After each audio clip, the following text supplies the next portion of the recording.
Hey, I'm Nick Moke for Digital Trends, and today we're talking about this thing, which is actually not a giant foam balloon, but an iPod dock. It's the Edifier Luna5 Encore. It is a little quirky looking, but we were actually big fans of it, and we're going to tell you why you might actually consider admitting this beast into your home. So where do you even start with this thing? Gotta talk about design. Obviously, it looks like a giant balloon. One thing you can't tell from this angle is actually it's not as deep as it looks. So if you go ahead and twist it here, the back is a giant sort of gloss plastic orb there. Around the front, it's actually really well built. This is actually solid metal, and everything feels really solid. It's not a cheap feeling unit. It's $300, as it shouldn't feel cheap. The sound on here, we actually have it playing now. You won't be able to tell really with our video equipment how good the sound quality is, but it sounds good. Sound goes from 0 to 50 units on the little digital display over here on the side.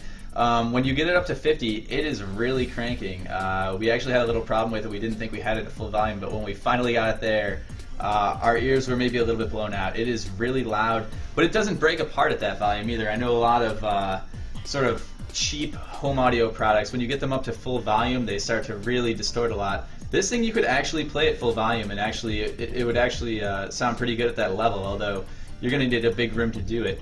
It also has, I don't know if you can see here, there's different inputs on it. We have it on iPod right now. There's also auxiliary and FM, which is pretty nice. It has the built-in FM tuner. Obviously, that's not something that the iPod offers, so it's good to get that in a dock.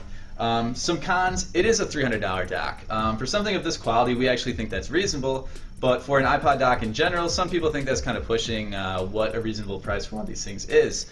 Also, you know, the design is sort of take it or leave it. If you live in a house that sort of looks like an Apple store, maybe this is really trendy and cool. Some people with a more traditional house might think this is actually a little bit out of place in their living room and their bedroom. Like we said, it's a totally subjective thing. We like it, but it's also huge, so you know, you're gonna have probably about 1.5 feet of clearance wherever you want to put this thing, so that's another sort of figure to consider. Also, one tiny little complaint we had, the auxiliary audio input is actually on the front here, hiding behind a rubber flap, which is actually kind of hard to open, and that's sort of our complaint.